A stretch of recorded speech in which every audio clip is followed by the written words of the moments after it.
अपने अपने गुरु महाराज की जय, अपने अपने माता पिता की जय। आप देख रहे हैं जय माँ भवानी मणिया वाले चैनल।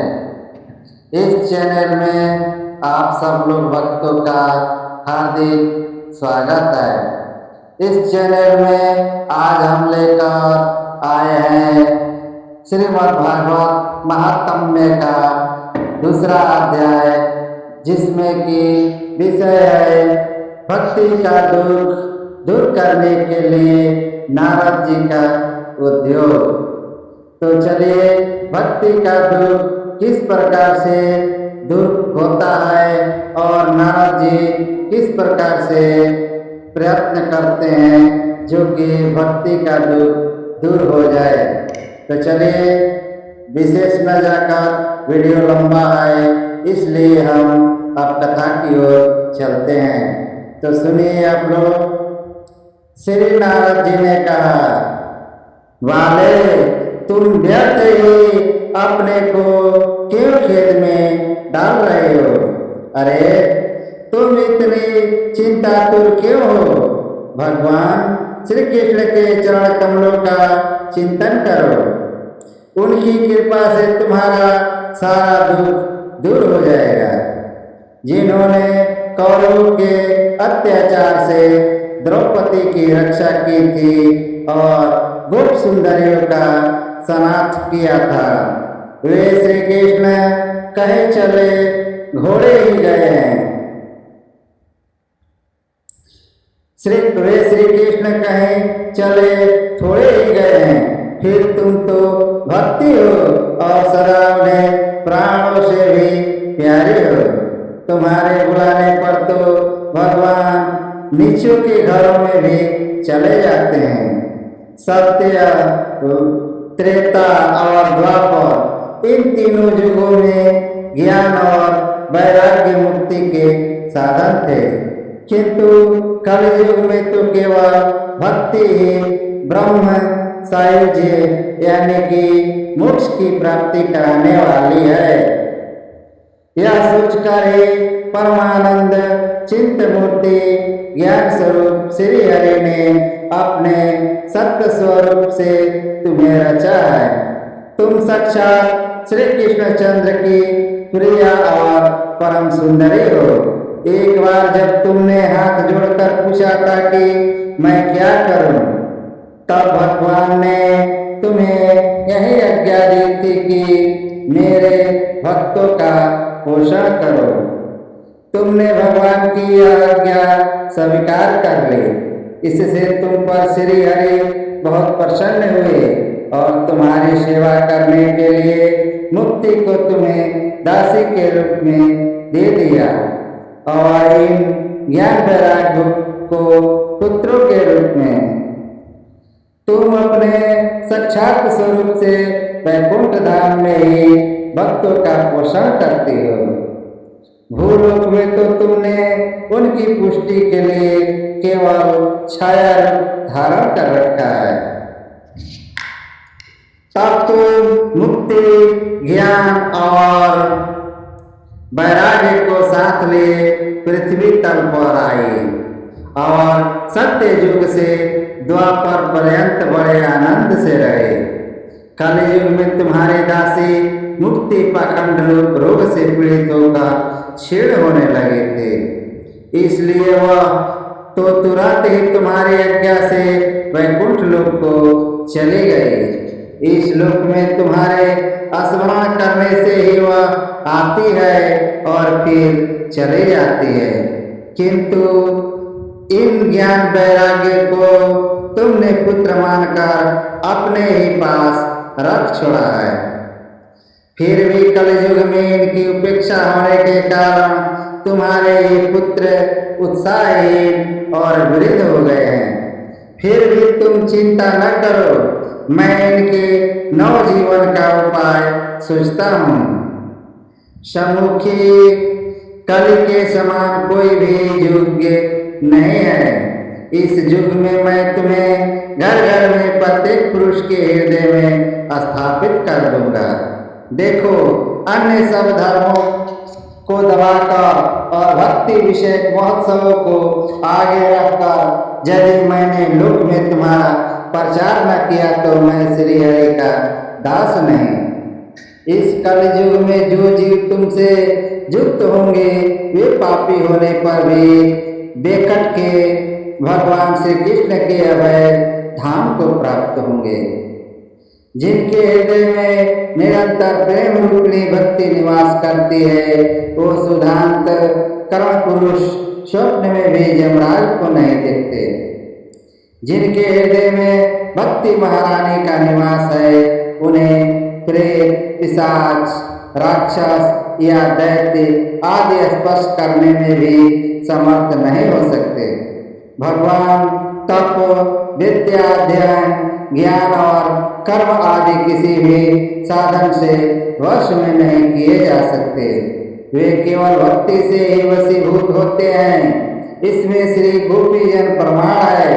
मनुष्य का सहस्त्रों जन्म के पुण्य प्रताप से भक्ति में अनुराग होता है।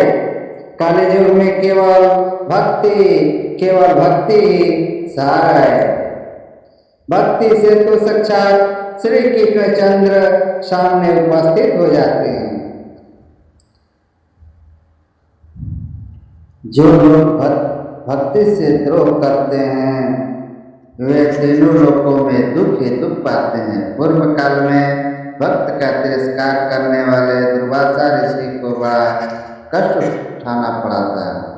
बस वार्त, तीर्थ, योग, यज्ञ और ज्ञान चर्चा आदि बहुत से साधनों की कोई आवश्यकता नहीं है। एकमात्र भक्ति ही मुक्ति देने वाली है।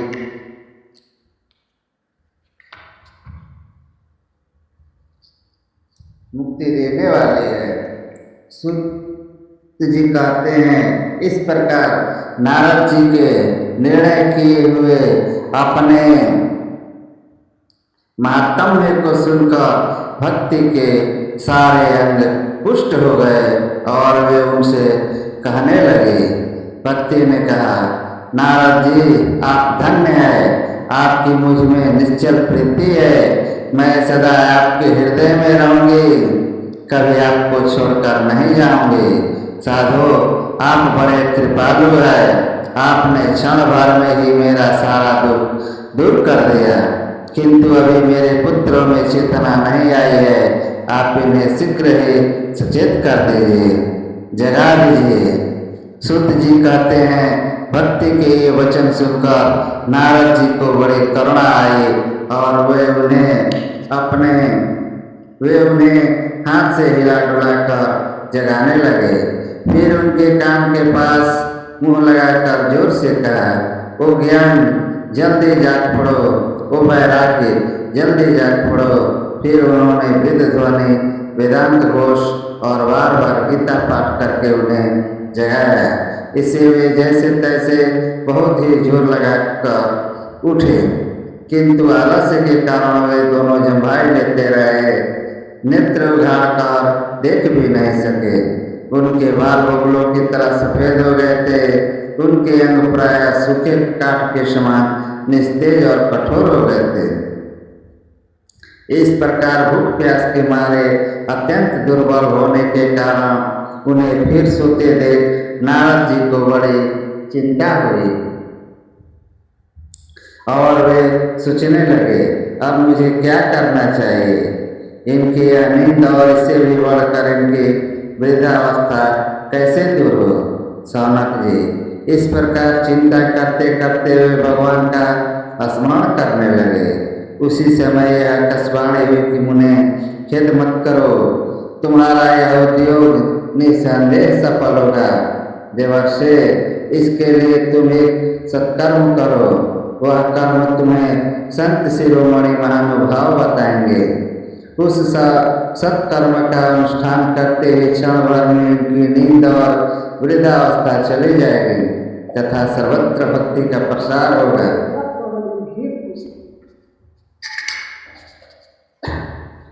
यह आकाशवाणी वहां सभी को साफ साफ सुनाई दी।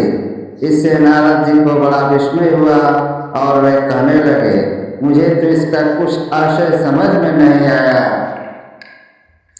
नारद जी बोले, इस आकाशवाणी ने भी गुप्त रूप में ही बात कही है। यह नहीं बताया कि वह कौन सा साधन किया जाए जिससे इसका कार्य सिद्ध हो जाए। वे संत न जाने कहाँ मिलेंगे और किस प्रकार उस साधन को बताएंगे। यह आकाशवाणी ने जो कुछ कहा है उनके अनुसार मुझे क्या करना चाहिए। शुद्ध जी कहते हैं, सौनक जी, तब ज्ञान वैराग्य दोनों को वहीं छोड़कर नारद मुनि वहाँ से चल पड़े और प्रत्येक तीर्थ में जा जाकर मार्ग में मिलने वाले मुनीश्वरों से वह साधन पूछने लगे। उनकी उस बात को सुनते तो सब थे, किंतु उसके विषय में कोई भी निश्चित उत्तर न देता। किन्हीं ने उसे असाध्य बताया, कोई बोले इसका ठीक ठीक पता लगाना ही कठिन है। कोई सुनकर चुप रह गए और कोई तो अपनी अवज्ञा होने के भय से बात को टाल टूल कर खिसक गए।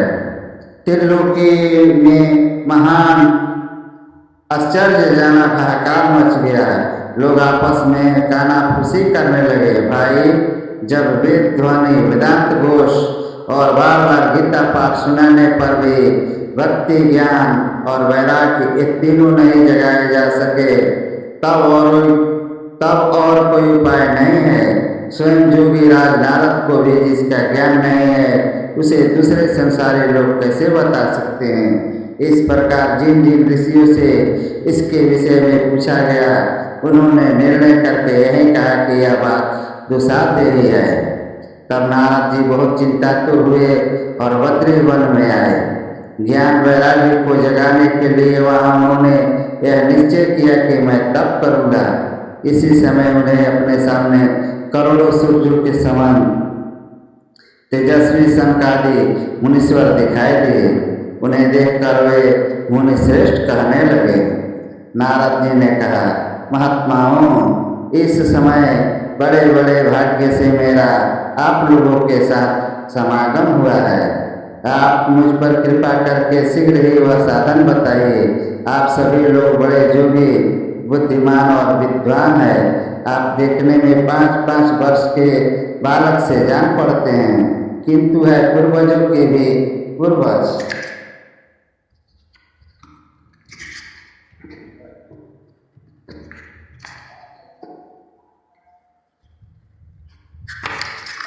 आप लोग सदा वैकुंठ धाम में निवास करते हैं, निरंतर हरि कीर्तनों में तत्पर रहते हैं, भगवत लीलामृत का रसाखादन कर सदा उसी में उत्पन्न रहते हैं, उन्मत्त रहते हैं और एकमात्र भागवत कथा ही आपके जीवन का आधार है।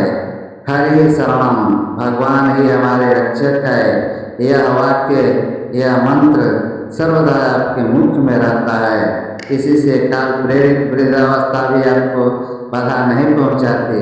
पूर्व काल में आपके भ्रूभंग मात्र से भगवान विष्णु के द्वारपाल जय और विजय तुरंत पृथ्वी पर गिर गए थे और फिर आपकी ही कृपा से वे पुनः वैकुंठ लोक पहुँच गए। धन्य है, इस समय आपका दर्शन बड़े सौभाग्य से ही हुआ है। मैं बहुत दीन हूँ और आप लोग स्वभाव से ही दयालु है, इसलिए मुझ पर आपको अवश्य कृपा करनी चाहिए। बताइए, आकाशवाणी ने जिसके विषय में कहा है वह कौन सा साधन है और मुझे किस प्रकार उसका अनुष्ठान करना चाहिए। आप इसका विस्तार से वर्णन कीजिए। भक्ति, ज्ञान और वैराग्य को किस प्रकार सुख मिलता है और किस तरह इनकी प्रेम पूर्वक सब वर्णों में प्रतिष्ठा की जा सकती है। सनकादि ने कहा, देवर्षि, आप चिंता न करें, मन में प्रसन्न हो। उनके उद्धार का एक सरल उपाय पहले से ही विद्यमान है। नारद जी, आप धन्य हैं। अब वीरत्व के शिरोमणि है, श्री कृष्ण दासों के शाश्वत पथ प्रदर्शक एवं भक्ति युग के भास्कर है। आप भक्ति के लिए जो उद्योग कर रहे हैं, यह आपके लिए कोई आश्चर्य की बात नहीं समझना चाहिए। भगवान के भक्त के लिए तो भक्ति की सम्यक स्थापना करना सदा उचित ही है। ऋषियों ने संसार में अनेक मार्ग प्रकट किए हैं, किंतु वे सभी कष्ट साध्य है और परिणाम में प्राय स्वर्ग की ही प्राप्ति कराने वाले हैं। अभी तक भगवान की प्राप्ति कराने वाला मार्ग तो गुप्त ही रहा है। उसका उपदेश करने वाले पुरुष प्राय भाग्य से ही मिलता है। आपको आकाशवाणी ने जिस सत्कर्म का संकेत दिया है उसे हम बतलाते हैं। आप प्रसन्न और समाहित होकर सुनिए। नारद जी, द्रव्य यज्ञ, तपोयज्ञ, जुग यज्ञ और स्वाध्याय रूप ज्ञान यज्ञ ही सत्कर्म मुक्तिदायक कर्म का सूचक माना है। यह श्रीमद् भागवत का पारायण है, जिसका गान सुकादि महानुभावों ने किया है। उसके शब्द सुनने से भक्ति, ज्ञान और वैराग्य को बड़ा बल मिलेगा। इससे ज्ञान वैराग्य का कष्ट मिट जाएगा और भक्ति को आनंद मिलेगा। सिंह की गर्जना सुनकर जैसे भेड़िए भाग जाते हैं, उसी प्रकार श्रीमद् भागवत की ध्वनि से कलियुग के सारे दोष नष्ट हो जाएंगे। तब प्रेम रस प्रवाहित करने वाली भक्ति, ज्ञान और वैराग्य को साथ लेकर प्रत्येक घर और व्यक्ति के हृदय में क्रीड़ा करेगी। नारद जी ने कहा, मैंने वेद वेदांत की ध्वनि और गीता पाठ करके उन्हें बहुत जगाया, किंतु फिर भी भक्ति, ज्ञान और वैराग्य एक दिनों नहीं जगे। ऐसी स्थिति में श्रीमद् भागवत सुनाने से वे कैसे जागेंगे, क्योंकि उस कथा के प्रत्येक श्लोक और प्रत्येक पद में भी वेदों का ही तो सारांश है। आप लोग शरणागत वत्सल है तथा आपका दर्शन कभी व्यर्थ नहीं होता, इसलिए मेरा यह संदेश दूर कर दीजिए। इस कार्य में विलम्ब न कीजिए। सनकादि ने कहा, श्रीमद् भागवत की कथा वेद और उपनिषदों के सार से बनी है, इसलिए उनसे अलग उनकी फल रूपा होने के कारण यह बड़ी उत्तम जान पड़ती है। जिस प्रकार रस वृक्ष की जड़ से लेकर शाखा पर्यंत रहता है, किंतु इस स्थिति में उसका आस्वादन नहीं किया जा सकता। यह जब अलग होकर फल के रूप में आ जाता है, तब संसार में सभी को प्रिय लगने लगता है। दूध में घी रहता ही है, किंतु उस समय उसका अलग अलग स्वाद नहीं मिलता। वह जब उससे अलग हो जाता है, तब देवताओं के लिए भी स्वादवर्धक हो जाता है। खंड ईख के ओर छोर और बीच में भी व्याप्त रहती है, तथापि अलग होने पर उसकी कुछ और ही मिठास होती है। ऐसे ही यह भागवत की कथा है। यह भागवत पुराण वेदों के समान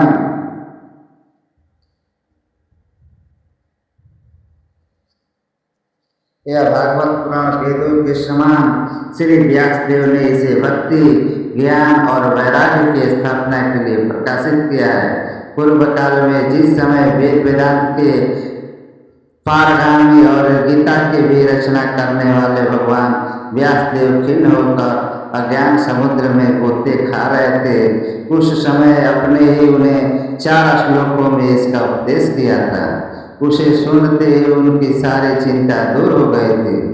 फिर इसमें आपको आश्चर्य क्यों हो रहा है?